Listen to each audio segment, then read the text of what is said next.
Here, on the front porch, the night air carries a gentle reminder of what this day is truly about. It's not just the grand celebrations, but the quiet moments of gratitude for the freedom we hold and the family we love. To everyone watching, may your heart be warm, and may the blessings of this Independence Day stay with you long after the lights go down. Happy 4th of July. The coffee was still too hot to drink, but I held the mug anyway.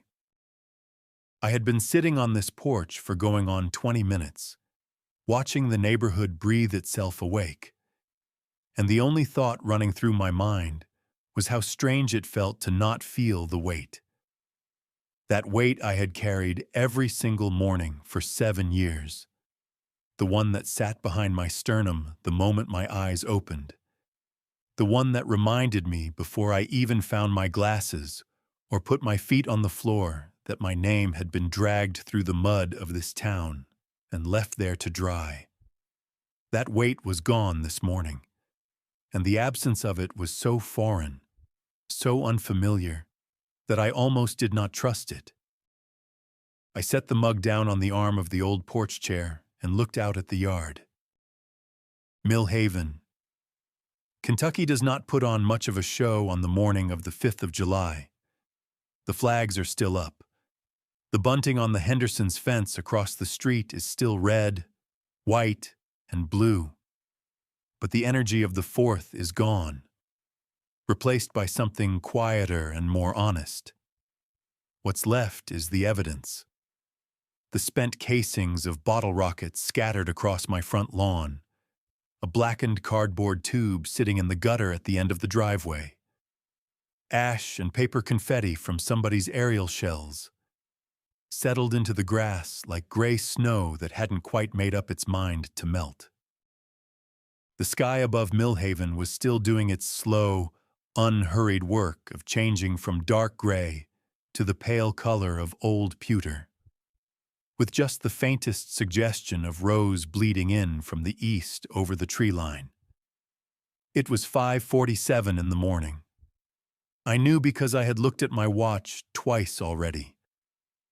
Not because I was in a hurry, but because after 30 years of wearing a badge, checking the time was something my hand did before my brain decided to. The air was cool, not cold, not for July in Kentucky, but there was a clean edge to it that you only get in the early morning before the humidity climbs back up and settles over everything like a wet blanket. I could smell cut grass and something faintly smoky from last night's fireworks, and underneath all of it, the deep green smell of the creek that runs along the back edge of my property. The one Carol used to say smelled like childhood. I reached for the mug again. Still too hot.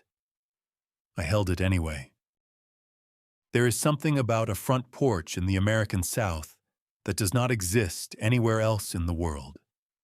It is not a deck, which is a place for parties and grilling and showing off. It is not a stoop, which is just a step between outside and inside. A front porch is something specific. It is a threshold, a place where a man can be simultaneously part of his world and apart from it. You can see everything from a front porch: the street, the neighbors, the weather coming in from the west, the kids on their bikes, the mail truck making its rounds. But the porch itself is yours. Nobody walks onto another man's front porch in a town like Millhaven without being invited. It is one of the few pieces of private territory left in a world that has forgotten what private means. I had built this porch myself. Back in the summer of 1999, when Danny Reeves was still in high school, and Carol had just told me she was tired of us not having a place to sit outside together. I poured the concrete footings on a Saturday morning, cut the decking boards through a hot August afternoon, and painted the railings a color Carol had picked out of a hardware store sample card and called antique white, though I always thought it looked more like the color of old bone. We had sat on this porch together almost every morning since then. Coffee in the summer, sometimes hot cocoa when the temperature dropped in December. Always the two of us in the two matching chairs she had picked out from a catalog. Her legs tucked up under her, and her mug held in both hands the way she always held it, like she was warming her palms from the inside out. One of those chairs was empty this morning. I looked at it for a moment. The way you look at something familiar that has become strange through loss. And then I looked back out at the yard, at the spent fireworks and the pale sky and the sleeping street. 7 years. I thought, 7 years of waking up with that weight. And now it was gone. I was not celebrating. That was the thing that surprised me most about this morning. I had spent 7 years imagining what I would feel like when this day finally came, when the truth finally caught up with Marcus Drell the way I always knew it would, if I was patient enough to wait for it. I had imagined relief, maybe, or something that felt like triumph. But what I actually felt, sitting here in the early morning quiet of July the 5th, was something far simpler and far harder to name. I felt still. Not empty, not numb, still. The way a body of water feels after a long storm has moved through and the surface has finally gone flat again. I took a careful sip of coffee. It was just cool enough now. Black. No sugar. The way I had been drinking it since my mid-30s when Carol told me I was sweet enough already, and I had laughed and believed her. I let the warmth of it sit for a moment, and I looked out at Millhaven waking up around me, and I thought about the fact that this morning, for the first time in a very long time, I had woken up free. I had only made 1 cup this morning. That sounds like a small thing. I know. But if you had known me and Carol, if you had seen us on this porch for 25 years' worth of mornings, you would understand why I'm mentioning it. 2 cups, every single day. Without fail, without negotiation, without even thinking about it. I would be the one out of bed first. Always have been. And I would go to the kitchen and measure out the grounds by feel because I never needed a scoop. My hand just knew the right amount after all those years. And I would fill the carafe and set it going. And then I would stand at the kitchen window and watch the backyard while the machine did its work. And then I would pour 2 cups every morning. Even after she was gone. For 4 years now, I have been pouring 2 cups of coffee and carrying them both out to this porch and setting one down in her chair and drinking mine while hers went cold beside me. I could not have told you exactly when I started doing it or why. It was not a conscious decision. The first morning after we brought her home and buried her, I just did what my hands knew how to do, and my hands knew to pour 2 cups. So I did. And then I did it again the next morning. And the one after that. The neighbors probably thought it was grief, which I suppose it was. But it was also something more specific than that. It was the refusal to let the morning become a different kind of morning. As long as I poured 2 cups, the porch was still ours. As long as her chair had something warm in it. Even if it was only a cup of coffee going cold. I had not entirely surrendered the life we had built together on this piece of wood and old bone-colored paint. But this morning I had poured 1 cup.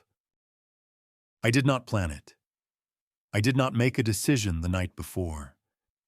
Did not tell myself that today was the day I would finally stop with the 2 cups. My hand simply measured the grounds. My hand simply filled the carafe. And when the coffee was ready, and I reached for the mugs on their hooks above the machine. I only took down one. It happened the way most things that matter happen, quietly and without announcement, in the ordinary motion of an ordinary morning. I was not sure yet what it meant. I was still working that out. What I knew was this Carol Calloway had not been a woman who needed anyone to grieve her dramatically. She would have been embarrassed by it, honestly. She was a practical woman, a Kentucky woman, the daughter of a man who ran a hardware store in Harlan County, and a mother who could stretch a Sunday roast into 3 days of meals without you ever feeling like you were eating leftovers. Carol did not put on shows. She did not require grand gestures or prolonged mourning. What she wanted, what she had always wanted, was for the people she loved to be all right, to be standing, to be moving forward under their own power. I had not been moving forward for a while. But this morning, 1 cup. I looked at her chair. The cushion on it had faded from the same rust orange it was when we bought it to a pale salmon color that Carol had complained about every spring when she brought the cushions back out from the garage. She always said she was going to replace them. She never did.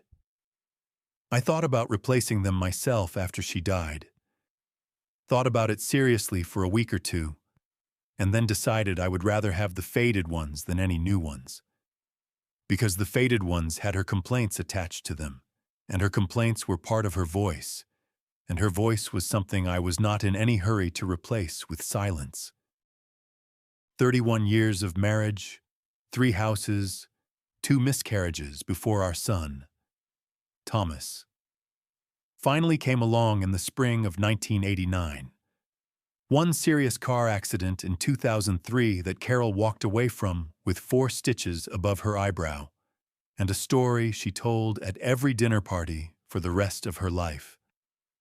1 dog, a big, dumb yellow lab named Harley, who outlived every reasonable expectation and finally lay down in the backyard one afternoon in the summer of 2015 and did not get back up.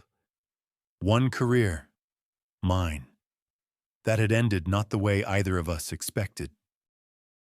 31 years of mornings on porches, first in our little rental on Depot Street, when we were both still figuring out what kind of people we were going to be. Then in the house on Breckenridge where Thomas grew up. And finally here, in this house I built for her in the neighborhood she had always wanted, with the porch she had always wanted, and the creek smell she had always loved, and the matching chairs she picked out of a catalog, and the coffee we drank together every single morning until one morning we did not. I looked out at the street. A mockingbird had started up somewhere in the maple at the edge of the property, running through its repertoire the way mockingbirds do, cycling through every sound it had ever memorized, as if it was trying to remember who it was. I understood the feeling. 1 cup. I thought, just 1 cup this morning. And it was all right. I was the law in Harlan County for 11 years. Not the only law, I should say. We had deputies, a dispatch team, a records clerk named Phyllis who had been in that office since the Carter administration and knew where every file was buried going back 30 years. We had a courthouse and a county attorney and a judge who had been on the bench so long that he had presided over cases involving the fathers of men now old enough to have gray hair themselves. There was a whole system, a whole apparatus of law and order, and I was one part of it. But I was the part the county elected. I was the part that put my name on a sign and knocked on doors and stood in front of the VFW Hall and the Baptist Church fellowship rooms and asked people to trust me with the job of keeping them safe. I was the part that took that responsibility personally, not as a career, not as a paycheck, but as a thing I had been given by the people of this county and was therefore obligated to honor with everything I had. I had been a deputy for 19 years before I ran for sheriff. 19 years of shift work and traffic stops and domestic calls at 2 in the morning and the slow, grinding, unglamorous work of being a law enforcement officer in a rural Kentucky county where the problems were real and complicated and did not resolve themselves neatly the way they did on television. Drugs, mostly. In the years after the 90s, when the pills started coming in from outside and the young people started using them and the families started falling apart in ways that even the strongest families were not built to withstand. And poverty, always poverty. Not the kind that makes the news, but the kind that lives quietly in the hollers and the back roads and shows itself in the faces of children who are not sure where dinner is coming from. I ran for sheriff because I believed I could do it better than the man who had it before me. That sounds arrogant, and maybe it was. But I had watched that office for nearly 2 decades, and I had specific ideas about how it could be run differently. How the relationship between the department and the community could be something other than what it had been. I won the first election by a narrower margin than I had hoped. I won the second by a comfortable one. I won the third without a serious challenger. 11 years. I was proud of those 11 years. Not perfect. Nothing in law enforcement is ever perfect. And I carried my share of decisions that still woke me up on certain nights. Cases I handled differently in hindsight. Moments where I moved too fast or not fast enough. But I was honest. I was present. I showed up for this county every day I wore that badge, and the people of Harlan County knew it. And that knowledge was the thing I carried with me that was heavier and more precious than any trophy or commendation or framed certificate on a wall. And then, in the fall of 2017, I had it taken from me. I did not go looking for trouble with Marcus Drell. I want to be clear about that. Because over the years, I have replayed the sequence of events so many times that the beginning of it has gotten blurry with repetition. The way a word loses its meaning when you say it too many times. The trouble with Marcus found me. It found me in the form of a city contract that did not add up. A construction project on the south end of town where the numbers in the public record bore no resemblance to what the site foreman told me privately one afternoon at a job site. I had not gone there looking for a conspiracy. I had gone because there had been a noise complaint from a neighboring property, and I was following up myself because the deputy assigned to it was down with a back injury. The foreman's name was Reuter, Bill Reuter. And he was a big, tired-looking man in his late 50s who had been in construction his whole life and who clearly had something sitting on his chest that he needed to put down. He did not tell me everything that afternoon. He gave me enough. He gave me a number, an amount that did not match the official contract award.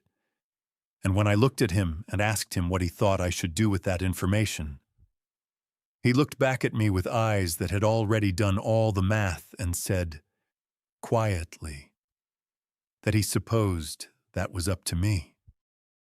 I drove back to the office that afternoon and pulled the contract records myself, and then I pulled the ones before it, and the ones before those. By the time I drove home for dinner that evening, I knew 2 things with the certainty of a man who had spent 30 years reading evidence. I knew that Marcus Drell was stealing from this county in amounts that would eventually run into the millions of dollars. And I knew that if I pursued it, my life was about to become very difficult. I told Carol about it over dinner. Not all of it. Just enough.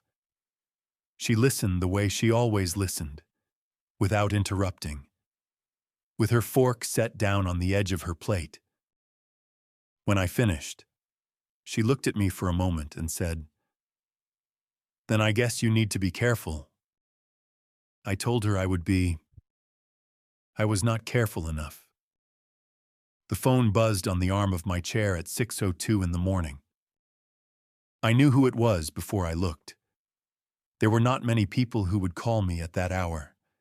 And after last night, there was only one person whose call I was waiting for. I picked up the phone and looked at the screen and saw Danny's name there in plain letters, and I felt something move through my chest that I did not have a word for yet. I answered it on the second ring. He did not say hello. Danny Reeves had never been much for the preamble of conversation. He had been that way since I first knew him, since he was a raw 23-year-old deputy who had a habit of getting straight to the point in a way that occasionally made his more senior colleagues bristle and that I had always privately admired. "It's done, Frank," he said. 3 words, that was all. I did not say anything right away. I moved the phone slightly away from my face and looked out at the yard, at the spent casings and the ash on the grass and the pale sky going slowly pink above the tree line. And I let those 3 words settle into me the way you let something settle when you have been waiting for it for so long that the actual arrival of it takes a moment to feel real. "Anyone get hurt?" I asked. "No," Danny said. "Clean, quiet, just like you wanted." His kids. "We're home," Danny said. "We're in bed. Nobody made a show of it." I nodded, though he could not see it. "Good," I said. "That's good." There was a pause on the line. The comfortable kind of pause that only exists between 2 people who have known each other long enough to not need to fill every silence with words. I could hear Danny breathing on the other end. Could hear what sounded like a parking lot in the background. The distant sound of a radio playing something low. "You doing all right?" he asked after a moment. It was such a simple question, and I had to think about it more carefully than a man probably should have. To think about a simple question. Was I all right? I looked at my coffee mug. I looked at Carol's empty chair. I looked at the mockingbird in the maple tree, still running through its long inventory of borrowed sounds in the early morning quiet. "Yeah," I said. "I think I am." "Good," Danny said. And then, after another beat, "I'll call you later today. There's paperwork, and the FBI is going to want a statement at some point, but nothing that has to happen before noon. You've got the morning." I thanked him. He told me to enjoy my coffee. And then the call was over, and I was alone again on the porch with the phone in my hand, and the silence of Millhaven settling back in around me like something settling into its natural shape after being briefly disturbed. I set the phone face down on the arm of the chair. I had spent 7 years waiting for the words Danny Reeves had just said to me. 7 years of patience that had not always felt like patience, that had sometimes felt like nothing more or less than the inability to figure out what else to do. 7 years of waking up with that weight, of carrying it to the kitchen and pouring my coffee, and carrying it back out to this porch and sitting with it in the early morning while Millhaven went about its business around me. 7 years of watching Marcus Drell's face on the local news and in the county newsletter and on the campaign signs that went up every election cycle with his name in big, confident letters, and of feeling the particular cold fury of a man who knows the truth and cannot yet make the world see it. And now it was done. I picked up my mug and took a long, slow sip of coffee and looked up at the sky. The pink had deepened a little in the east, starting to push toward something that would eventually become gold, and the mockingbird had gone quiet for a moment, as if it too was taking stock of the morning, as if it too was sitting with something large and trying to decide what shape it was. People had been setting off fireworks 2 nights ago to celebrate the freedom of this country. I had watched them from this same chair. The bursts of color above the tree line, the delayed crack and boom of them rolling across the neighborhood like slow thunder. I had watched them and thought about freedom the way I often thought about it in those years, as something theoretical, something that belonged to history and to flags and to the words of men who had been dead for 2.5 centuries. Something real but not personal, something that applied to the country as a whole but that had not, in any specific and immediate way, applied to me in a very long time. But sitting here now, in the early morning quiet of the 5th of July, with Danny's 3 words still warm in my chest, and 1 cup of coffee in my hand, and the spent fireworks cooling in my grass, I felt something I had not felt in a long time.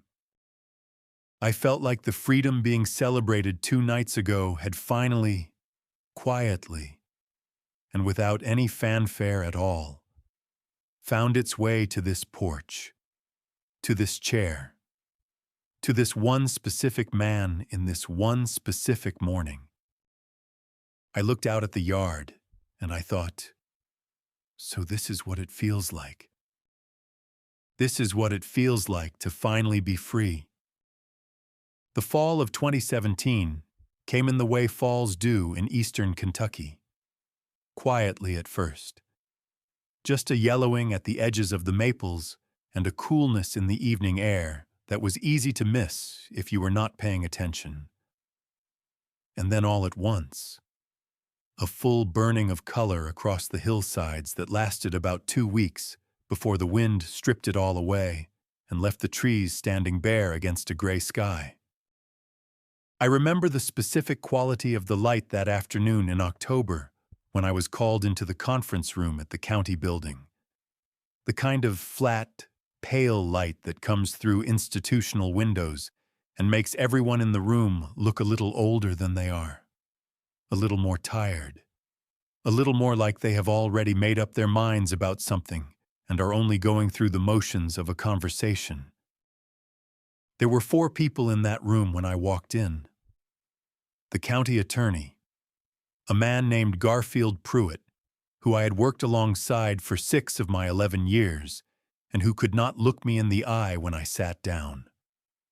2 members of the county commission, both of whom I had shaken hands with at every community event for the better part of a decade, and a man I did not recognize, a younger man in a gray suit who had the particular posture of someone who has been sent by someone else and is therefore not personally responsible for what is about to happen. The charges were read from a prepared document. That was how I knew it was serious, not because of what the charges were, but because someone had taken the time to write them down in advance, to have them typed and printed and placed in a folder on the conference table. Misuse of departmental funds, interference with a county procurement process, conduct unbecoming of a sworn officer. I sat in that chair, and I listened to every word, and I did not interrupt, and I did not raise my voice. I had been in enough rooms where accusations were made to know that the worst thing you can do in that moment is react the way the accusation wants you to react. Anger looks like guilt. Protest looks like panic. So I sat still, and I listened, and I kept my face as neutral as I could manage, which was not easy, because what I was feeling underneath that stillness was something I had not felt since I was a young man, a cold, full-body shock. The the kind that comes not from pain, but from the specific injustice of being lied about to your face by people who know the truth. When Pruitt finished reading, the room went quiet. I looked at him. He was studying his folder. I looked at the two commissioners. One of them was looking at the table. The other was looking at a point somewhere above my left shoulder. I looked at the man in the gray suit. He was looking directly at me, and there was nothing in his expression at all. No apology. No discomfort. No acknowledgement that what was happening in this room was anything other than routine administrative procedure. I thought about Marcus Drell, who was not in this room. Marcus was rarely in the rooms where his work was being done. That was one of the things that made him effective, and that made him, in my estimation, a particular kind of coward. He built systems that did his damage for him, and then arranged to be somewhere else when the damage was delivered. I asked if I was being given the opportunity to respond. Pruitt said that a formal response process would be outlined in the documentation I would be receiving. I asked if I was being suspended or terminated. The man in the gray suit said that pending investigation, I was being placed on administrative leave effective immediately, and that my department-issued credentials and firearm were to be surrendered before I left the building. I looked at him for a long moment. I thought about the 30 years I had given to the law in this county. I thought about the night shifts and the bad calls and the years of shift work before I ever ran for sheriff. Before I ever asked anyone to trust me with anything more than showing up and doing the job. I thought about every decision I had made in that office, the hard ones and the easy ones, and the consistency of the principle that had run through all of them, which was simply that the law applied to everyone, or it applied to no one. I unclipped my badge from my belt. I set it on the table. I removed my service weapon from its holster and set it beside the badge. Then I stood up, pushed the chair back, and walked out of that room without another word. I drove home. Carol was in the kitchen when I came through the door, earlier than expected, and she looked at my face and she did not ask a single question. She just set down what she was doing and came and stood beside me at the kitchen counter and put her hand over mine. And we stood there together in the kitchen of our house in the afternoon light, while the last of the October color burned on the hillside outside the window. That was the beginning of the 7 years. The thing about a small town is that its memory is long and its mercy is short. Millhaven is not a large place. Just under 9,000 people at the last census. The kind of town where the same families have lived for 4 and 5 generations. Where the names on the headstones in the cemetery match the names on the mailboxes on the roads outside of town. Where everybody knows who your father was and your grandfather before him and has already formed opinions about you based on that knowledge before you have done a single thing to deserve them one way or the other. I had lived in this county my entire life. I was born here, went to school here, met Carol here at a county fair when we were both 22 years old, and she was wearing a yellow dress and laughing at something her friend had said, and I had walked over without any particular plan and introduced myself. And somehow that had been enough.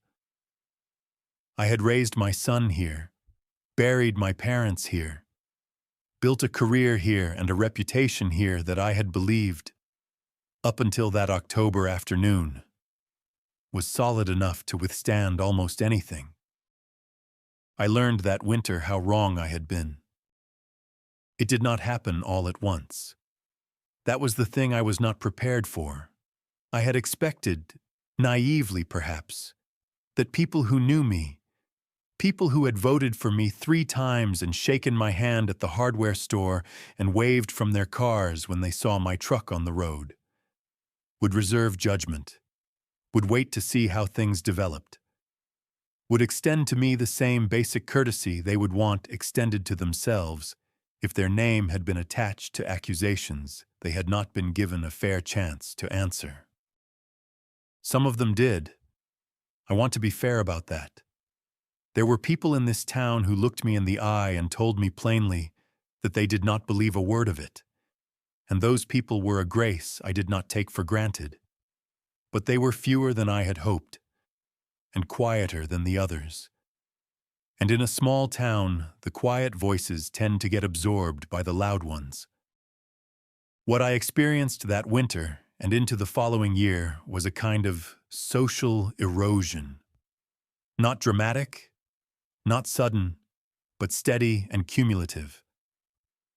The conversations at the gas station that got a little shorter, the eye contact at the grocery store that got a little less direct, the invitations to things, the small, ordinary social invitations that make up the texture of a life embedded in a community, that stopped coming. Not all of them, but enough that the absence was noticeable. The way a tooth being gone is noticeable, not just because of the missing thing itself, but because of the gap it leaves in everything around it. My son Thomas called from Nashville in December of that year. He was 30 years old at the time, working in hospital administration, living a life that was entirely his own and that I was proud of in the uncomplicated way that fathers are proud of sons who have made themselves into capable adults. He called on a Sunday evening, and I could hear in his voice that he had been thinking about what to say for a while before he dialed. He asked me directly, the way I had raised him to do things, whether the accusations had any truth to them. He said he did not believe they did, but that he needed to hear it from me. I told him no. I told him exactly what had happened, and exactly what I believed Marcus Drell had constructed, and exactly why. I told him that I could not prove it yet, that proving it was going to take time, and that in the meantime I needed him to understand that his father was not the thing the county newsletter and the local news had made him out to be. Thomas was quiet for a moment. Then he said that he believed me. And then he said something that I have thought about many times since, not because it was comforting, but because it was honest. He said, "Dad, what are you going to do?" It was a fair question. I did not have a full answer for him that night. I told him I was going to be patient. I told him that the truth had a way of working its way to the surface eventually, if you did not bury it deeper by doing something foolish while you were angry. I believe I said that as much for myself as for Thomas. Because the anger was there. I want to be honest about that. I am not going to tell you that I spent 7 years in a state of Zen-like acceptance, that I rose every morning with peace in my heart and faith in the process, and never once felt the particular dark pull of wanting to make Marcus Drell answer for what he had done in a way that went beyond courtrooms and depositions. The anger was real, and it was present, and it lived in me the way a low fever lives in a body. Not debilitating, not visible from the outside, but constantly there.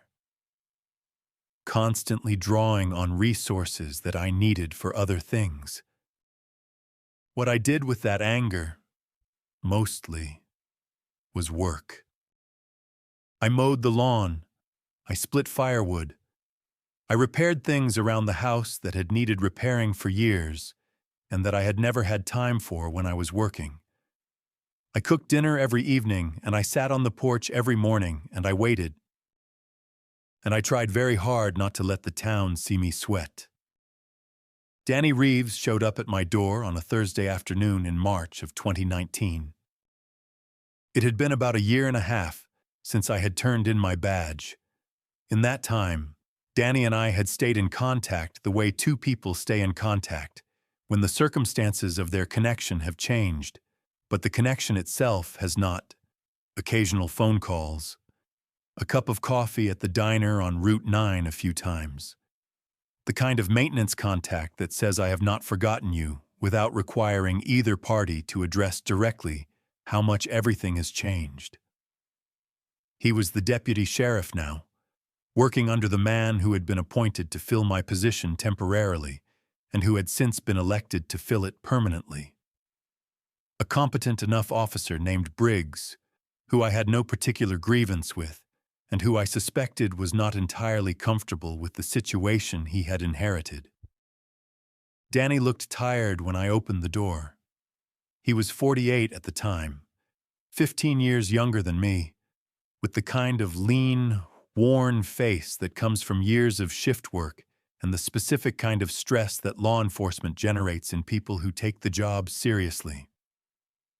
He had his hands in his jacket pockets, and he was standing on my porch with the particular stillness of a man who has made a decision about something and is committed to it. I told him to come in and asked if he wanted coffee, and he said yes to both. We sat at the kitchen table. He wrapped his hands around his mug the same way Carol used to, which I noticed but did not mention. He looked at the table for a moment, and then he looked up at me with an expression that I recognized from interrogation rooms, the expression of a person who is about to say something that cannot be unsaid and who is therefore taking one final moment to be certain. He told me he had been collecting evidence for 14 months. He said it quietly, without preamble, in the same tone of voice he might have used to tell me it was raining outside. 14 months of quiet, careful, off-the-books documentation, financial records cross-referenced with public filings, contractor statements gathered informally, over beers and in parking lots, and in the kind of casual conversations that don't look like anything to anyone watching. A pattern of payments that connected Marcus Drell's office to a network of shell companies and private accounts that Danny had traced, in his off hours, without telling anyone, not even his wife. I looked at him across the table for a long time. I asked him why he had not told me sooner. He said he had not told me because he had not been certain enough, and because he knew that if he told me before he was certain, I would do something with the information before it was ready to be used, and that using it too early would give Marcus the opportunity to discredit it and discredit me further and potentially expose Danny in the process. He said he had needed to be sure. He said he was now sure enough to start thinking about next steps. I sat with that for a moment. The kitchen was quiet around us. Through the window, I could see the backyard, the bare March trees and the gray sky and the first tentative green beginning to push up through the dead grass along the fence line. I asked him what he had risked to do this. Danny shrugged in the way he had of shrugging, a minimal movement of one shoulder, as if the question were self-evident and the answer beneath discussion. He said he had risked his job, and probably more than that. He said that if Marcus had found out what he was doing, the consequences would have been serious. He said he had made a decision early on that he was willing to accept those consequences, and that the decision had not been difficult to make. I asked him why. Why spend 14 months of his life on this? Risk his career. Risk more than that. For a former sheriff who had already been pushed out of his position and who could not, in any practical sense, do anything for Danny in return. Danny looked at me with the expression of a man who finds the question mildly insulting. He said, "Because what they did to you was wrong, Frank. And because somebody had to." I did not say anything for a while after that. I looked at my coffee mug, I thought about the year and a half I had spent splitting firewood and mowing lawns and trying not to let the town see me sweat. I thought about Carol, who was in the living room reading, who had never once in 18 months told me to let it go or suggested that maybe moving on would be healthier than holding on. And I thought about the fact that loyalty, real loyalty, the kind that costs something, the kind that a person extends not because of what they will get in return, but because of who they are and what they believe. That kind of loyalty is one of the rarest things in the world, rarer than money, rarer than talent, rarer than good luck. I told Danny that I was grateful. He told me not to be sentimental about it and picked up his coffee mug. We sat at that table for another 2 hours, and by the time he left, we had the beginning of a plan. Marcus Drell had come to Millhaven from outside. That was something people forgot, because by the time he ran for mayor the first time, he had been here long enough to have acquired the surface characteristics of belonging, the local church membership, the sponsorship of the Little League team, the name recognition that comes from showing up at enough ribbon cuttings and county fairs and charity auctions that people begin to associate your face with the general idea of community investment. He had been here 15 years when he first ran and won, and another 8 when everything finally came apart. And by that point, a lot of people had simply absorbed him into the fabric of the place, the way a town absorbs anyone who stays long enough and is careful enough about how they present themselves. But Marcus had come from Lexington originally. He had made his first money in commercial real estate, the kind of money that is clean enough on paper and complicated enough in practice that it does not bear too much examination. And he had come to Millhaven with a specific understanding of what a small county with limited oversight and a long history of loose financial practices could offer a man with his particular skill set. What Danny had assembled over those 14 months was not a dramatic revelation. It was not a smoking gun in a single document. It was something more patient and more damning than that. It was a pattern. Dozens of small decisions and redirections and accounting irregularities that individually could each be explained away as oversight or error, but that together, laid out in sequence and cross-referenced against the public record, told a story so clear and so deliberate that the only question was not whether it had happened, but how long it had been happening and how much it had cost the county in total. The answer to the second question, when Danny and I had finally worked through all of it, was just over $4 million across 9 years. Roads that were budgeted and partially built, and then abandoned with the remaining funds unaccounted for. A community center project that had been approved by the commission and funded and never broken ground, with the allocated money eventually absorbed into a general fund that Marcus controlled. Procurement contracts awarded to companies that existed on paper in other states and that, when you traced the ownership structures far enough, connected back to accounts that Marcus had a relationship with. Not his name on them. Never his name directly on anything, but his fingerprints on the process that created them. He was careful. I will give him that. He was intelligent and patient, and he had clearly spent time thinking about how exposure happens and building his systems specifically to avoid the points where exposure was most likely. If Danny had been less patient, less meticulous, or less willing to spend 14 months of his personal time on something that offered him no immediate reward, it is entirely possible that Marcus would have continued indefinitely, or would have eventually left on his own terms with no one ever fully understanding what he had taken. But Danny was exactly that patient and exactly that meticulous. And in the spring of 2020, when we had enough to take to someone we trusted outside the county structure, we brought what we had to the FBI field office in Louisville. The agent who took our meeting was a woman named Carver, thorough and precise.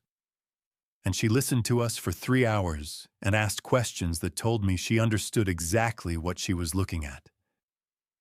She told us at the end of that meeting that what we had brought her was a solid foundation, and that building on it properly would take time. She told us that the goal was not just to arrest Marcus Drell, but to build a case that would hold up to every legal challenge his attorneys would bring, and that doing it right was more important than doing it fast. I told her I had been waiting 2.5 years already. I could wait longer. She looked at me with the particular assessment of someone in law enforcement, sizing up a witness or a source, and said she appreciated that. The next 3 years moved the way investigations move when they are done properly, slowly, carefully, with long stretches of nothing followed by small incremental developments that Danny would relay to me in our periodic calls. A new set of documents subpoenaed, a contractor who had agreed to cooperate, a financial forensics team brought in from the federal level to build the paper trail in the form it needed to be in for prosecution. Carol died in the second year of it. The spring of 2021, 4 months between diagnosis and the end. And I will tell you more about that later because it deserves more than a mention in passing. But I want you to understand the full shape of those 7 years. Because the investigation and Carol's illness and death occupied the same period of my life. And I was carrying both of them at the same time. The public weight of what Marcus had done to my name, and the private weight of watching the woman I had built my life with slip away from me while I sat on a porch and drank coffee and waited for justice that was taking its time. By the summer of 2024, Agent Carver called me directly for the first time since our initial meeting. She told me they were ready to move. She asked me one final question: how did I want this done? And that question, that single question, was the one I had not expected, the one that would cost me more to answer than anything else in those 7 years. The mockingbird had gone quiet in the maple tree. I noticed it the way you notice silence after sound. Not as an absence exactly, but as a different kind of presence. A shift in the texture of the morning that drew my attention back to the yard and the street and the pale sky that was now fully committed to its transition from gray to something warmer. The rose in the east had deepened and spread, and the first suggestion of gold was beginning to show itself above the tree line, tentative and unhurried. The way real light always arrives compared to the dramatic version of it you see in paintings. I looked at Carol's chair. There are mornings when I can sit on this porch and think about her with something close to peace. When the memory of her comes in soft and warm like the creek smell in the early morning. Pleasant and grounding and not attached to pain. And there are other mornings when the chair is just a chair with a faded cushion and an empty coffee cup that has been sitting there for 4 years. And the weight of that emptiness is specific and physical and sits in my chest the way grief does when it stops being an emotion and becomes a climate. Something you live inside rather than something you feel passing through you. This morning was somewhere between those two kinds of morning. I had known Carol Diane Mabry before she was Carol Calloway. I had known her as the girl in the yellow dress at the Harlan County Fair in the summer of 1981, the one who was laughing at something her friend had said, and who turned when I introduced myself, and looked at me with a directness that I found immediately disarming, and have never entirely gotten over. I had known her as the woman who agreed to marry me 2 years later in the backyard of her parents' house, in a ceremony attended by 43 people and one uninvited dog who wandered in from the neighbor's property and stayed for the reception. I had known her as the person who sat across from me at the kitchen table through 31 years of ordinary evenings, the steady presence against which everything else in my life was measured and found meaningful or not. She was a practical woman, as I have said. But practical did not mean simple, and it did not mean without depth. Carol had depths that I was still discovering at the end. Qualities and capacities that revealed themselves slowly over the course of a long life together, the way a landscape reveals itself when you walk through it rather than drive past it. She was funny in a dry, understated way that people who did not know her well often missed entirely. She was stubborn in ways that occasionally drove me to the edge of my patience, and that I now miss with an ache that is difficult to describe to anyone who has not experienced the particular longing for someone's most aggravating qualities. She was fiercely protective of the people she loved, not in a loud or demonstrative way, but in the quiet, consistent, structural way of a person who has decided that certain things are not negotiable and has organized her life accordingly. That protectiveness was what I kept coming back to this morning. Because of the envelope. I had found it in the spring of 2021, about 3 months after Carol passed, on an afternoon when Thomas had come up from Nashville to help me go through her things. Not the big things. We had handled most of those in the weeks immediately following. But the small personal items that accumulate in the corners of a life and that require a different kind of attention because they are not practical objects with obvious destinations, but fragments of a person's interior world. The things kept not for utility, but for meaning. Carol had a wooden box, about the size of a shoebox, but thinner, with a carved lid that her father had made for her when she was a teenager. She kept it on the top shelf of the closet on her side of the bedroom, and in it she kept the things that were specifically hers. Not ours, not the household's, but hers. A small collection of photographs that predated me. A letter from her mother written during a period when they had been estranged and then reconciled. A pressed flower from her bridal bouquet that had been pressed so long it had gone nearly translucent. A few other small items whose significance I could guess at but not confirm. And the envelope. It was sitting at the bottom of the box, beneath everything else, as if it had been placed there deliberately, as if someone had decided it should be the last thing found rather than the first. It was a plain white business envelope, sealed, with nothing written on the outside. Nothing. No name. No address. No marking of any kind. I picked it up and held it, and I knew immediately, with the instinct of a man who had spent 30 years reading evidence, that whatever was inside this envelope was something Carol had decided I should not see until she was gone. I set it down on the bed beside me. Thomas was in the other room. I could hear him moving around, the quiet sounds of someone handling objects carefully, giving each one its moment of consideration.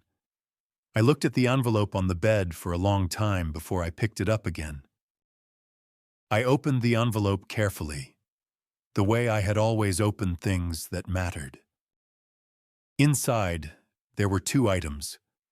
The first was a folded piece of paper, plain white, unlined, with a few lines of text printed on it in a font that was meant to look impersonal and untraceable.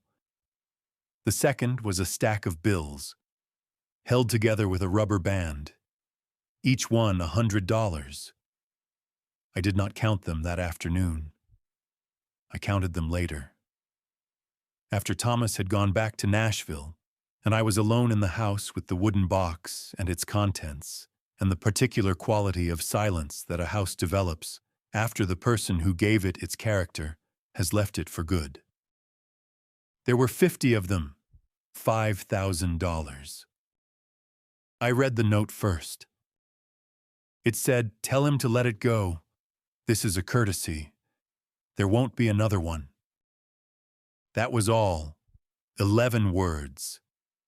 No signature. No letterhead. No indication of who had sent it, or when it had been delivered, or how it had come to be in Carol's possession. The paper was clean and unhandled in the way that paper is when someone has been careful about it. No fingerprints. No creases beyond the deliberate fold. No trace of anything that might help identify its origin to anyone who was not already certain of where it had come from. But I was certain.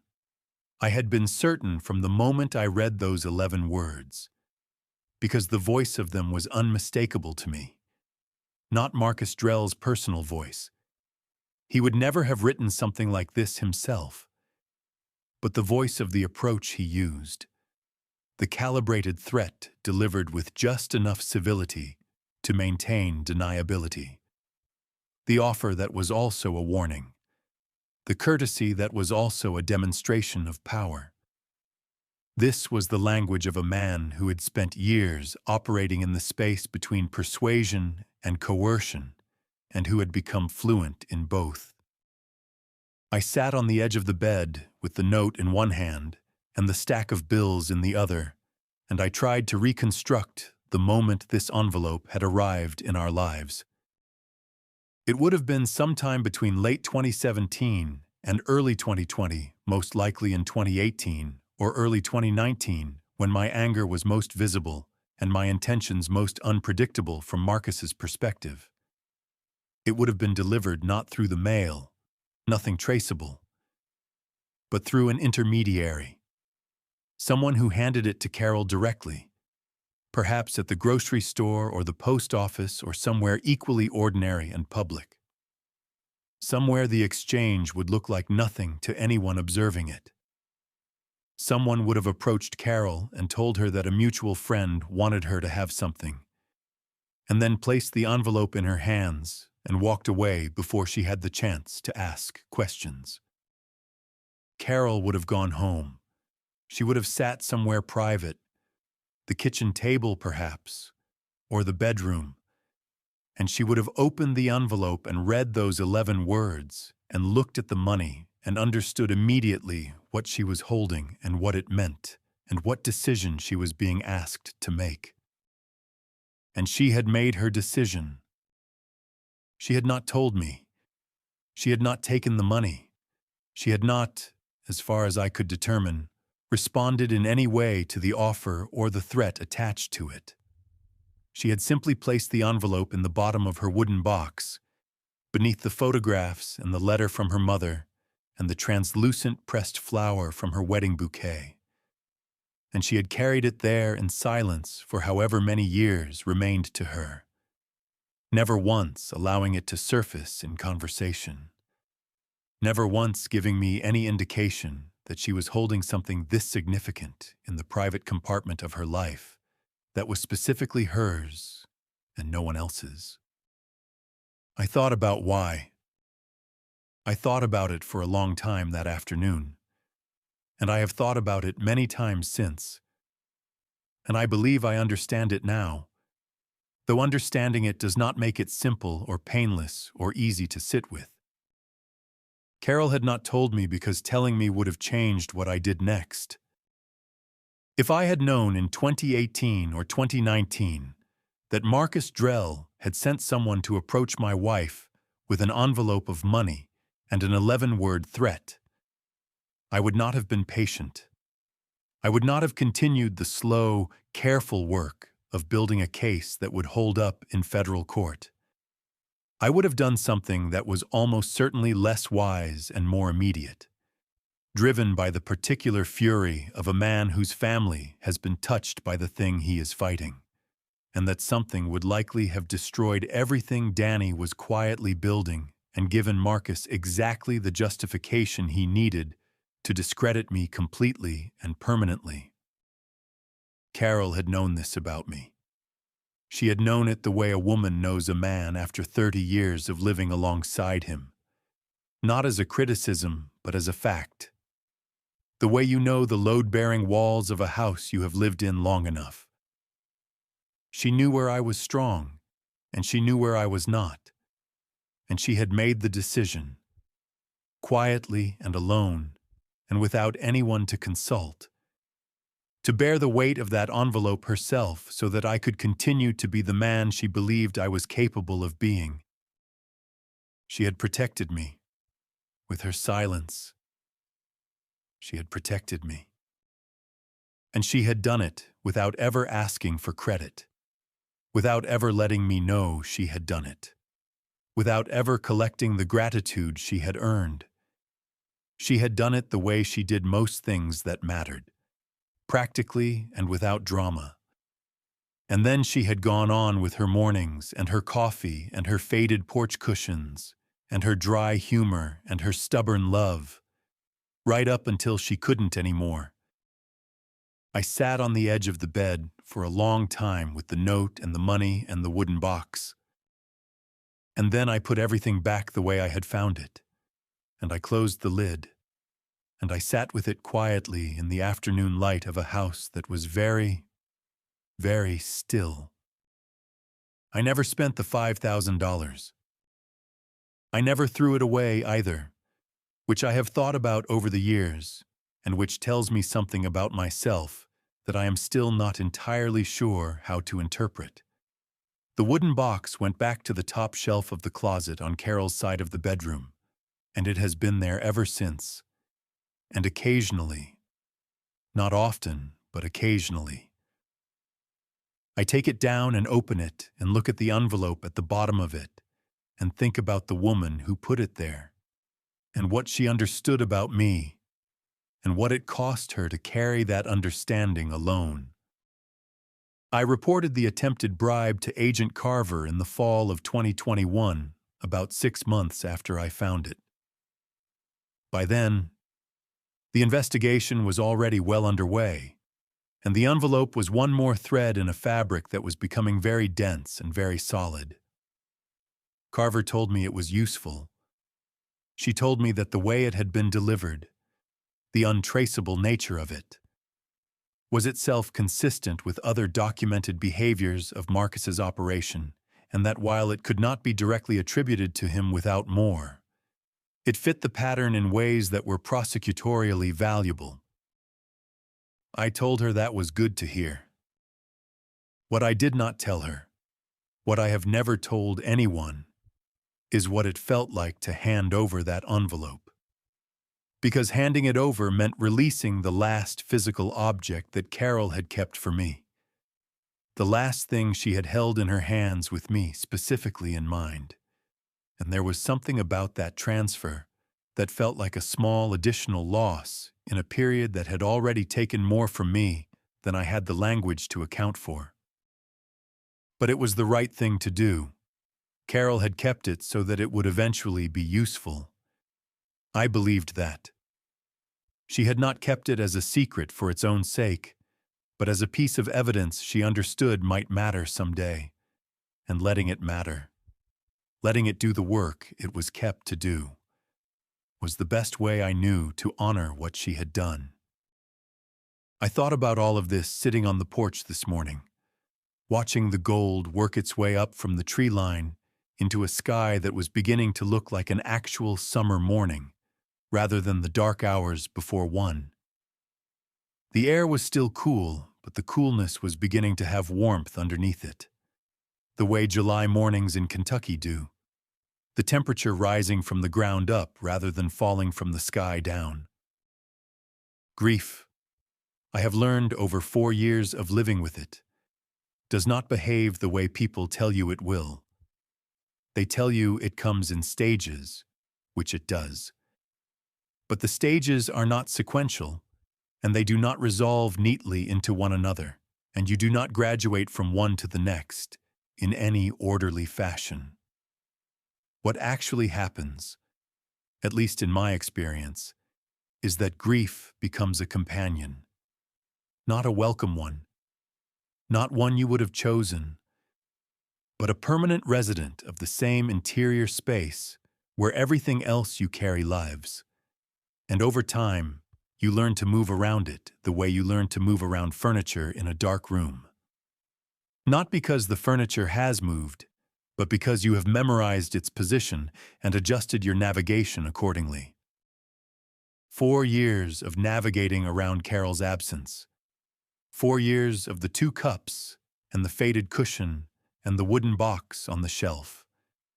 4 years of Thomas calling from Nashville on Sunday evenings, and the 2 of us talking around the shape of what we had both lost, without quite having the words to talk directly at it.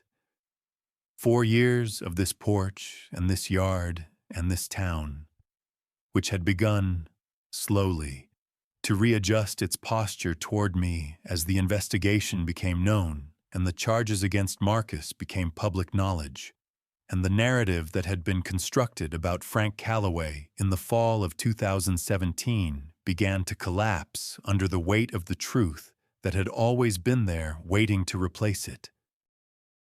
People in Millhaven had started making eye contact again. The conversations at the gas station had gotten longer. Someone on the county commission had reached out through an intermediary to ask if I would consider consulting on a departmental review. I had not responded to that yet. I was not sure I wanted to. There are some things that cannot be returned to you by the people who took them, and what was done to my reputation in this town was one of them. The apology is not the same as the thing that existed before the injury. I knew that. I was still working out what it meant for how I wanted to spend the years I had left.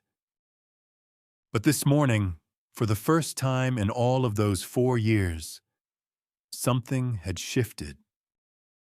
I had poured 1 cup, and now, sitting here in the early morning with the gold coming up in the east and the mockingbird starting up again in the maple, I thought about Carol's envelope and Carol's silence and the particular form her love had taken, which was not the form love usually takes in the stories people tell about it, not grand or dramatic or visible to anyone watching, but structural, load-bearing, present in the place where it was most needed and most invisible at exactly the same time.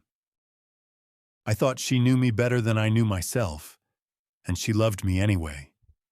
And she loved me in the specific, practical, undemonstrative way of a Kentucky woman who had decided, sometime in the summer of 1981 at a county fair, that this was her person, and that was that. I raised my coffee mug slightly. Not a toast exactly, just an acknowledgement. Just a moment of recognition directed at the empty chair and the morning sky and the creek smell and everything that was gone and everything that remained. Agent Carver had asked me how I wanted it done. I had been sitting in my kitchen when she called. The summer of 2024, a hot July afternoon, with the fan running in the window and a glass of iced tea sweating on the counter beside me. 7 years of waiting concentrated into a single phone call. And the question she asked was not the one I had been rehearsing answers to for 7 years. The question I had rehearsed was about testimony, about depositions, about what I was prepared to say under oath and in what form. The question she asked was something else entirely. She said the timing and the manner of the arrest were, within certain operational parameters, something she wanted my input on. She said that, given the nature of my involvement, the years of cooperation and the personal cost of what had been done to me, she felt it was appropriate to ask whether I had preferences about how and when the arrest would take place. She said the 4th of July weekend was operationally convenient for reasons she briefly outlined. Something to do with federal court schedules and the availability of specific personnel she wanted present. I told her to give me a day to think about it. I sat with that question for 24 hours. The first version of my answer was the honest one. The one that came from the part of me that had been carrying the weight for 7 years. The part that had sat in that conference room in October of 2017 and watched Garfield Pruitt study his folder and felt the floor go out from under everything I had built.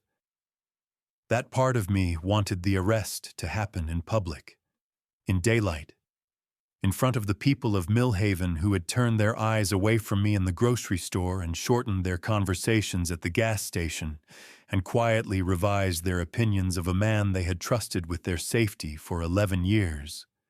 I wanted Marcus Drell walked out of his house in handcuffs on a bright summer morning when the whole town could see it. I wanted the visibility of it. I wanted the record corrected not just in the files of the federal court, but in the daily social fabric of this place where I had lived my entire life. I am not ashamed of that impulse. It was a human impulse. It was the impulse of a man who had been genuinely wronged and who wanted the correction to be as public as the injury had been. But I sat with it for 24 hours, and somewhere in the middle of the second night, I thought about Marcus Drell's children. He had 2 of them, a daughter named Lily who was 15 and a son named Cooper who was 12. I knew their faces the way you know the faces of children in a small town, from school events and community gatherings and the ordinary cross-referencing of lives that happens when you live in the same 9,000-person community for decades. They were, as far as I had any knowledge of them, ordinary children. They had not chosen their father or his choices. They had not been consulted about the $4 million or the shell companies or the envelope sent to Carol or any of the machinery of Marcus Drell's operation. They were 12 and 15 years old, and they were going to spend the rest of their lives carrying the fact of what their father had done. And there was nothing I or anyone else could do to change that. What I could do was control whether they had to watch it happen. The 4th of July in Millhaven means fireworks at the park on the east side of town, where the whole community turns out every year. Blankets on the grass and kids running around with sparklers and the particular communal ease of a small town in the middle of a summer celebration. Marcus Drell's family would be there. Everyone's family was there. I thought about Cooper Drell, 12 years old, watching fireworks with his friends. And I thought about what it would mean for that boy if the moment his father was taken away was the same moment as every other memory of every 4th of July he had spent in that park. I thought about what that conflation would do to him over the years, the way it would poison not just the event itself, but everything attached to it. Every summer, every firework, every smell of gunpowder in a July sky for the rest of his life. I called Carver back the next morning. I told her I wanted it done quietly, no public setting, no daytime visibility, no timing that would place the arrest in proximity to the community celebration. I told her I wanted it done late, after the fireworks were over and the families had gone home and the kids were in bed, in the private space of a man's residence where the humiliation, such as it was, would be contained to the people who needed to be there and no one else. Carver was quiet for a moment after I finished. Then she said she thought that was a generous decision. I told her it was not generosity. I told her it was a decision I was making for Cooper and Lily Drell and for no other reason, and that Marcus Drell himself had not earned one particle of consideration from me, and I wanted that clearly understood. She said she understood, and so it was done the way I had asked, quietly and in the dark. While the last of the fireworks faded over Millhaven, and the families folded their blankets and loaded their children into their cars and drove home through the warm summer night. not knowing that somewhere across town, in the private dark of a house on Birchwood Lane, a 7-year accounting was being settled without any audience at all. The gold had fully arrived by the time I finished my coffee. Not the tentative suggestion of it that had been bleeding in from the east when I first sat down, but the real thing. The full, warm gold of a Kentucky summer morning that turns the dew on the grass into something that looks briefly like scattered light and makes even the spent fireworks casings on the lawn look less like debris and more like evidence of something that had been, for a few hours the night before last, genuinely beautiful. The sky had gone from gray to pewter to rose to gold in the time I had been sitting here, and I had watched the whole progression without quite meaning to. The way you watch a fire burn down, not because you are waiting for it to finish, but because the changing of it holds your attention without demanding it. I set my empty mug on the arm of the chair. The neighborhood was beginning to wake up in earnest now. I could hear a screen door open and close somewhere down the block, the sound carrying cleanly in the still morning air. A car started in the Hendersons' driveway across the street, idled for a moment, and pulled out onto the road, heading toward town. Somewhere behind me, around the side of the house where the kitchen window faced the backyard, I could hear the birds at the feeder Carol had hung from the eave of the garage. The feeder I had kept filled every week for 4 years because she had kept it filled for 20 years before that, and stopping felt like a form of erasure I was not prepared to commit. I thought about sound.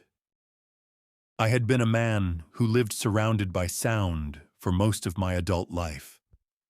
The sound of a department running, radio calls and ringing phones, and the particular ambient noise of an office that is always occupied and always in motion. The sound of a house with a family in it. Thomas growing up. The television in the evenings. Carol moving around the kitchen. The ordinary acoustic texture of a life that has other people's lives woven into it. Even in the years after Thomas left for college, and it was just the two of us, there had been Carol's sounds, her particular way of moving through the house, the specific creak of the third step on the stairs that I could identify in the dark, the sound of her turning pages in the living room while I sat on the porch, present and accounted for even when she was not in the same room. And then, in the years after she was gone, there had been the sound of the investigation. Not literal sound, not noise, but the interior sound of it. The constant low-frequency hum of something unresolved that occupied a permanent position in the background of my consciousness. The awareness of Marcus Drell still in his office, still running his operation, still wearing the face of a legitimate public servant in a town that did not yet know what I knew. That awareness had a sound to it. Not a pleasant one. This morning, for the first time in a very long time, that interior sound was gone. What replaced it was something I had not heard clearly in years. The actual world. The screen door down the block. The birds at the feeder. The Henderson car pulling out onto the road. The mockingbird starting up again in the maple after its brief silence, cycling through its borrowed inventory with the focused persistence of a creature that has no concept of irony and therefore no hesitation about singing other birds' songs with complete conviction. I have read somewhere that the mockingbird learns its repertoire by listening, that it absorbs the songs of every bird it encounters and adds them to a collection it carries and deploys throughout its life. And that the longer a mockingbird lives, the richer and more varied its song becomes. I have always found something in that worth thinking about. The idea that accumulation is not always loss. that carrying what you have heard and experienced and survived can produce something in you that is more rather than less. That the complexity of a life lived long and hard and honestly has its own kind of music, even when you cannot always hear it yourself. I was 65 years old this morning, 30 years as a law enforcement officer, 11 of them as sheriff of a county I loved in a state I had never wanted to leave. 31 years of marriage to a woman who had been wiser and stronger and more quietly courageous than I had fully understood until I found a plain white envelope at the bottom of a carved wooden box. 4 years of grief that had never been simple or clean or manageable in the ways the books about grief suggest it should be. 7 years of carrying a weight that had finally, last night, been set down. 65 years old, the mockingbird in the maple, running through every song it had ever learned. I understood the feeling a little better this morning than I had before. The empty mug sat on the arm of the chair. The gold light moved across the lawn, down the block. Another screen door opened and closed, and the morning continued its unhurried work of becoming itself, indifferent to the specific weight of what one man on one porch in one small Kentucky town was sitting with. And somehow that indifference was not cold, but comforting. The world going on the way the world goes on, steady and ordinary and full of its own unremarkable beauty. I was in it this morning. That was the thing. After 7 years of watching it from behind glass, I was in it again. There is a question I have turned over in my mind many times in the years since I left the department. It is not a dramatic question. It does not have an easy answer, and I am not sure it has any answer at all, at least not one that holds up under examination from every angle. The question is simply this: what is justice, actually? When you strip away the legal framework and the institutional machinery and the formal processes that are supposed to deliver it. I had spent 30 years believing I knew the answer to that question. I had spent 30 years working inside the system that was designed to provide the answer, and I had believed in that system the way you believe in something you have devoted your life to, not blindly, not without reservations, but fundamentally and with the weight of daily commitment behind it. The law was the answer. The process was the answer. You built the case. You presented the evidence. You let the system do its work. And justice was what came out the other end. And then Marcus Drell had used that same system to do to me exactly what the system was supposed to prevent.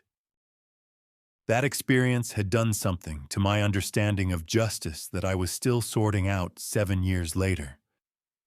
It had not destroyed my belief in the system. I want to be clear about that, because I think the easy story to tell here would be the story of a man whose faith was broken by betrayal and who emerged on the other side a cynic. That would be a cleaner narrative, but it would not be an honest one. What it had done, more accurately, was complicate my understanding in ways that I found uncomfortable, but could not dismiss. The system was real and it was necessary, and it had ultimately worked, in the sense that Marcus Drell was in federal custody this morning, and I was sitting on my porch in the July sunlight, with the weight gone from my chest. The system had done what it was supposed to do. Danny's patience and Agent Carver's thoroughness and the years of careful evidence building had fed into the machinery of legal process, and the machinery had, eventually, produced the outcome that the truth warranted. But eventually is a word that deserves examination. 7 years is a long time in the life of a man who is 58 when it starts and 65 when it ends. 7 years is the difference between a man at the height of his capabilities and a man who is beginning, in small and unannounced ways, to feel the physical weight of his age in his knees in the morning, and in the way his eyes need more light than they used to, and in the specific fatigue that comes from sustained vigilance over a period that was never supposed to be this long.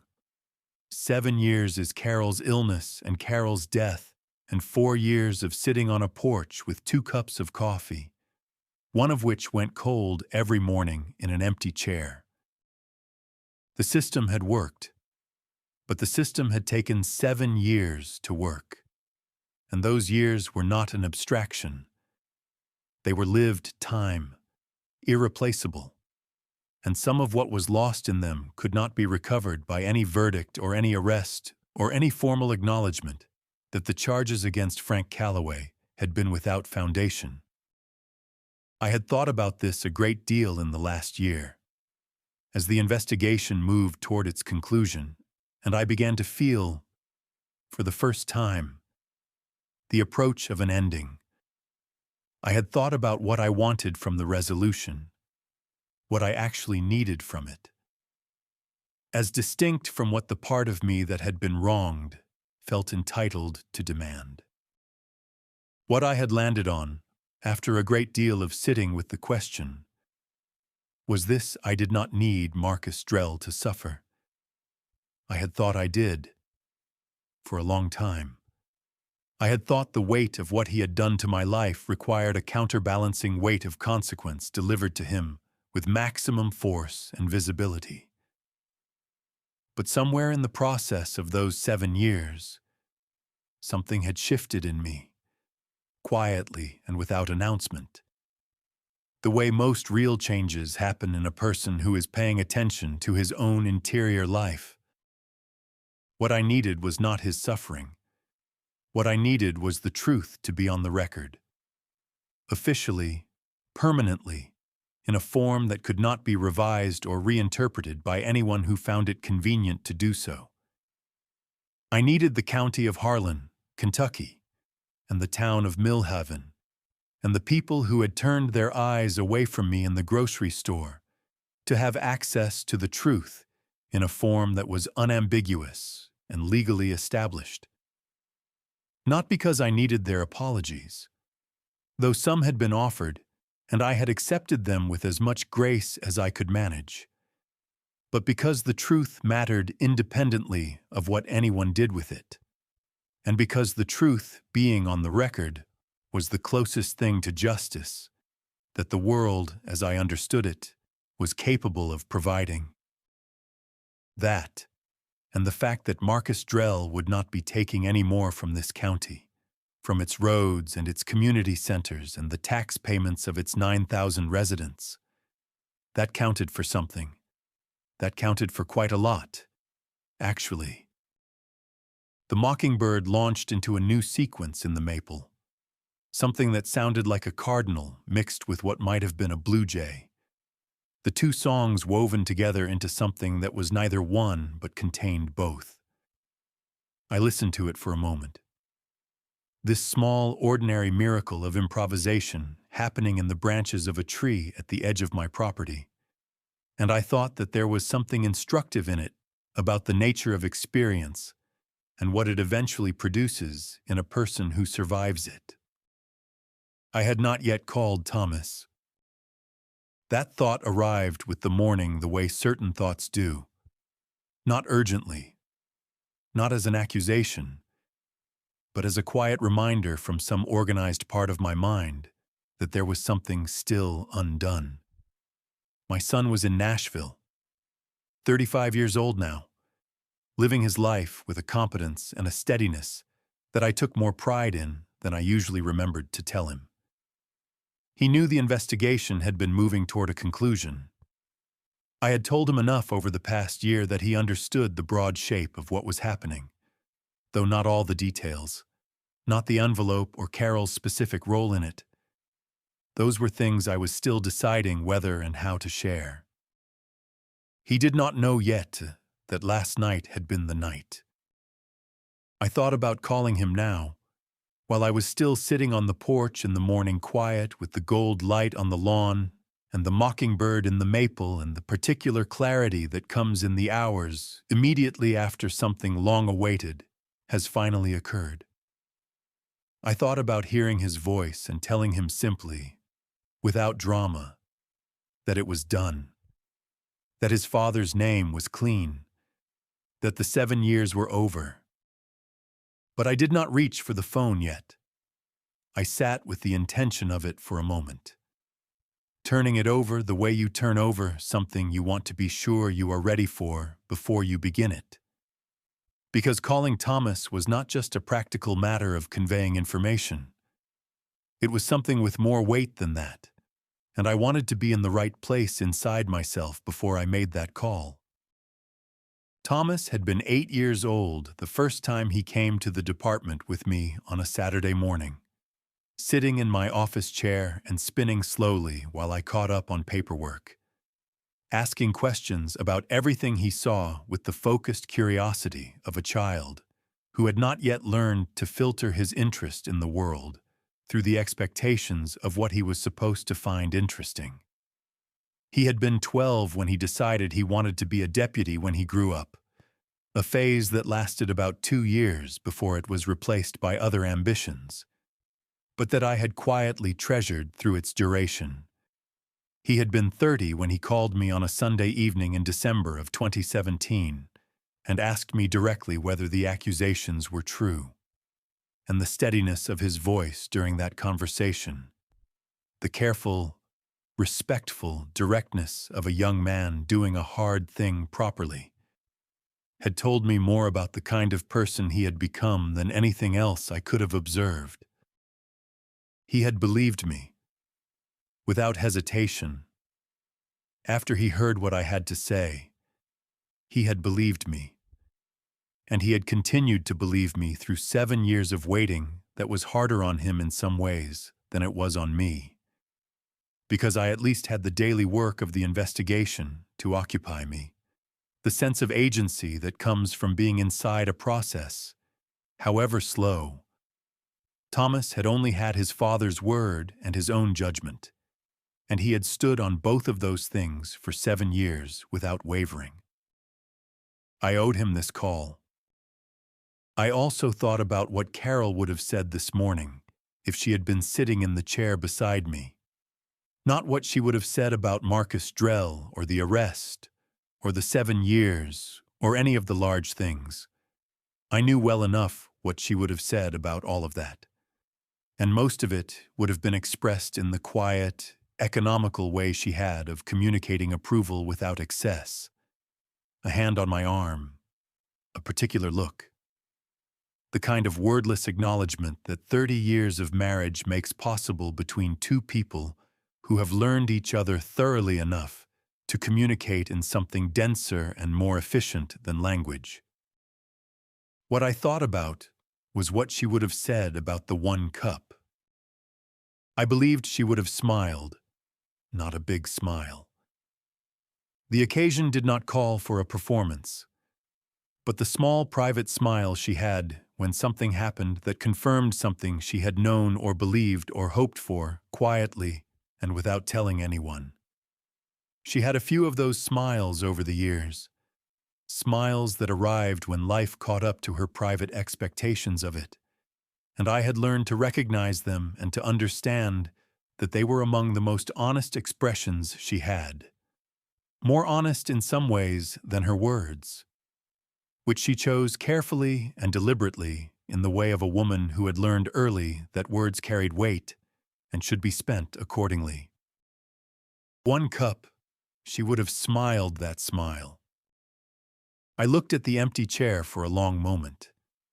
The faded salmon cushion, the armrests worn smooth in the places where her hands had rested through 2.5 decades of morning coffee.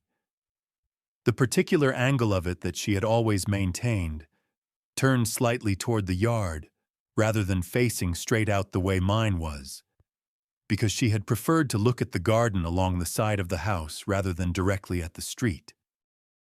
Even the angle of an empty chair can hold a person.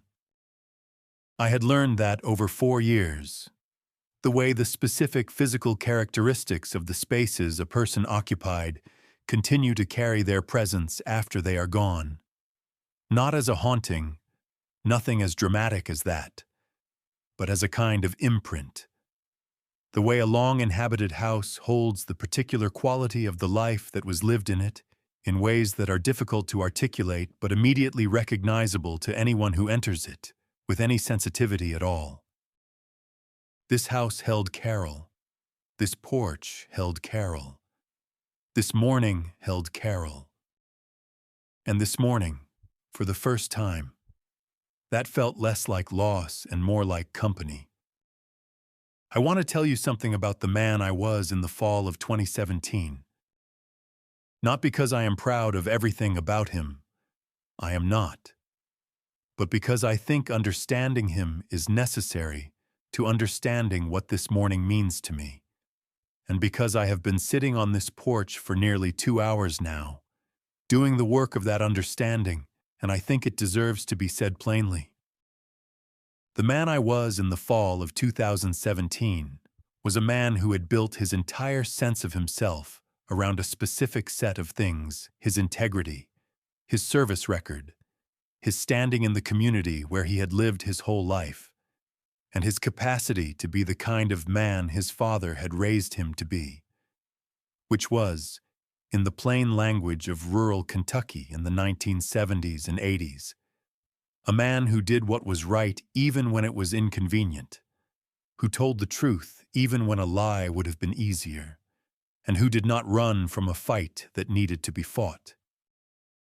When those things were taken from him in that conference room in October of 2017, or rather when the public version of those things was taken, the reputation and the standing and the community trust that had been the external confirmation of the internal qualities he believed he possessed. The man I was did not handle it with the equanimity he would have liked to believe he was capable of. I was angry.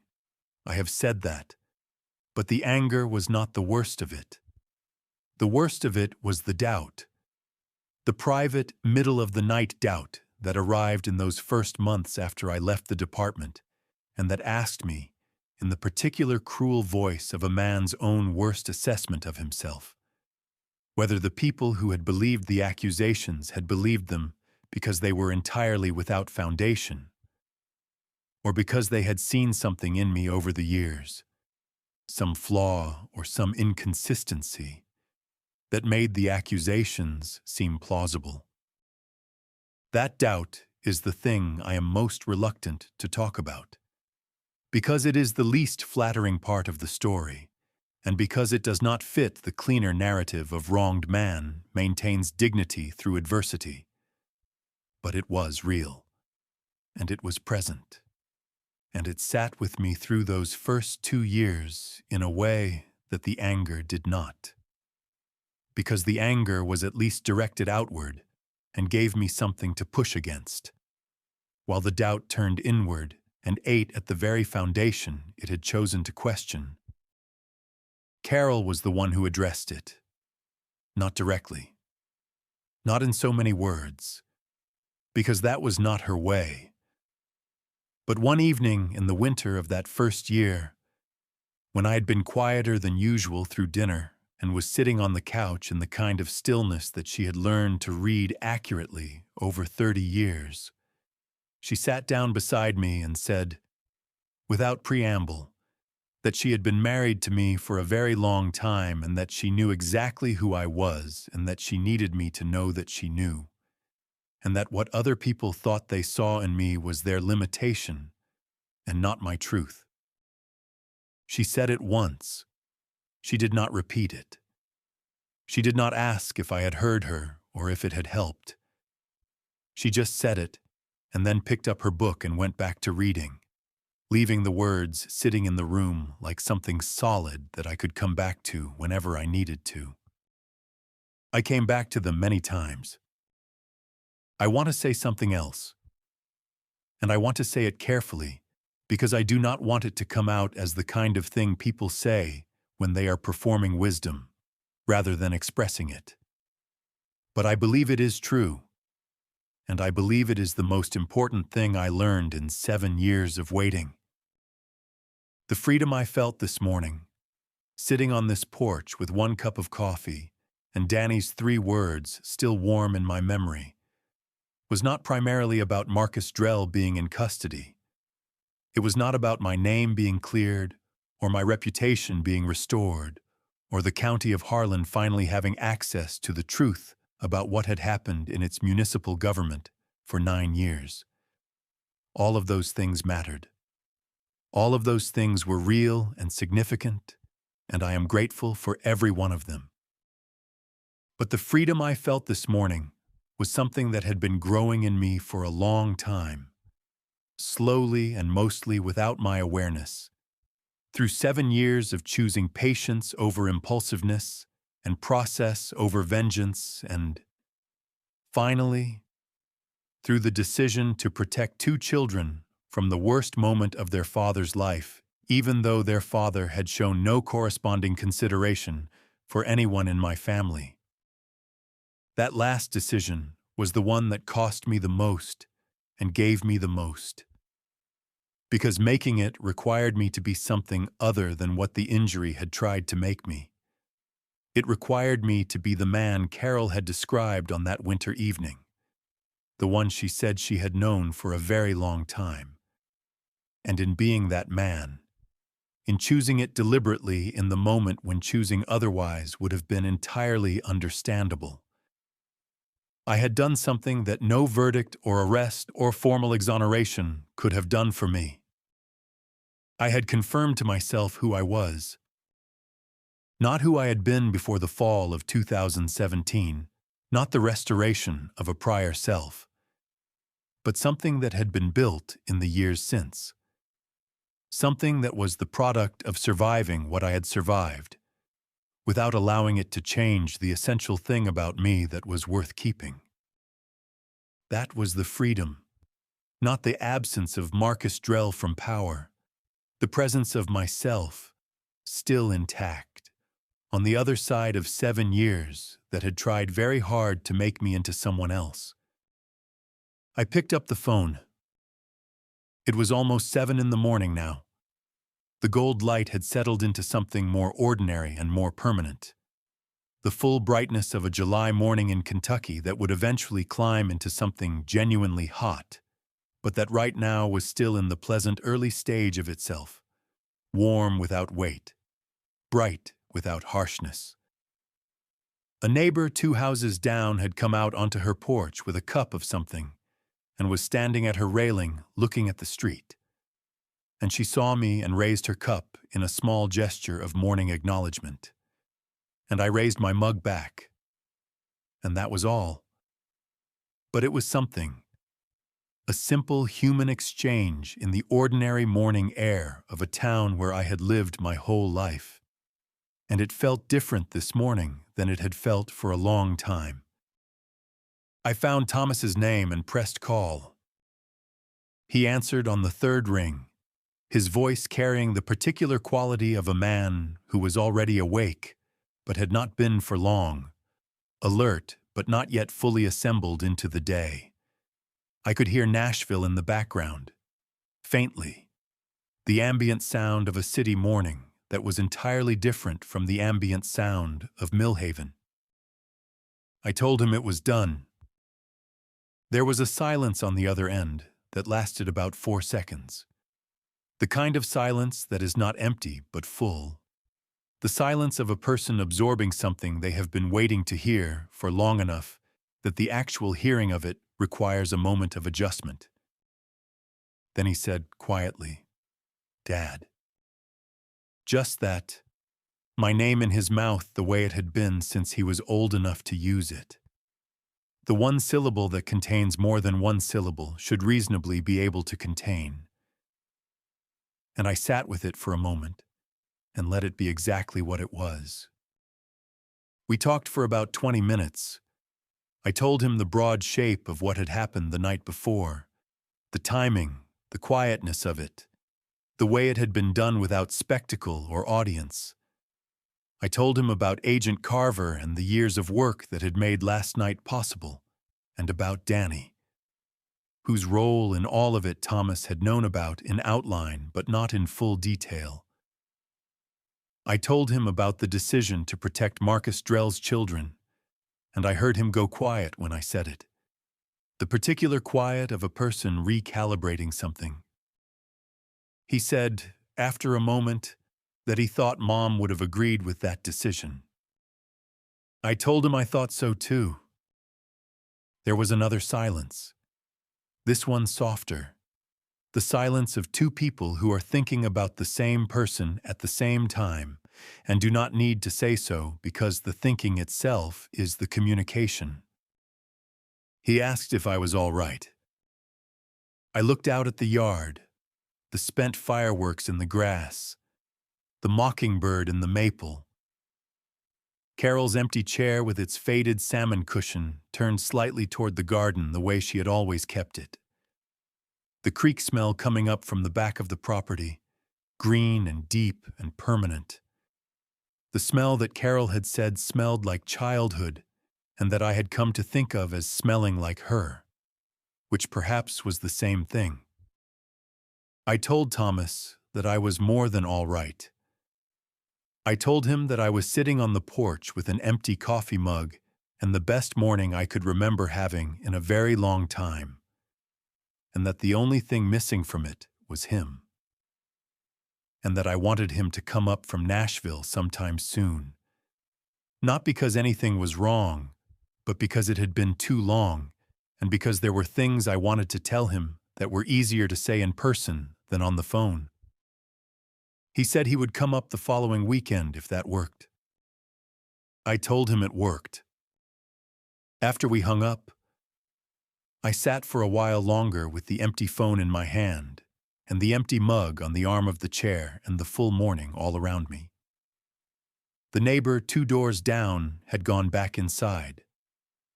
A school-age kid, one of the Nguyen children from the corner house, came out of his front door with a bicycle and walked it down the driveway and got on and rode off down the street in the easy, purposeless way that children ride bicycles on summer mornings when there is nowhere specific to be, and the whole long day is still unspent ahead of them.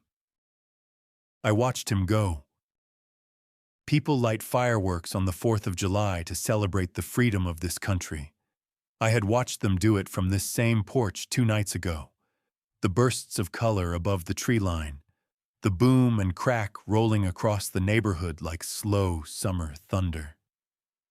I had watched them and thought about freedom as a national concept, something large and historical and belonging to everyone in the general sense, and to no one in the specific sense. But freedom, I understood this morning, is not only a national condition, it is also a personal one.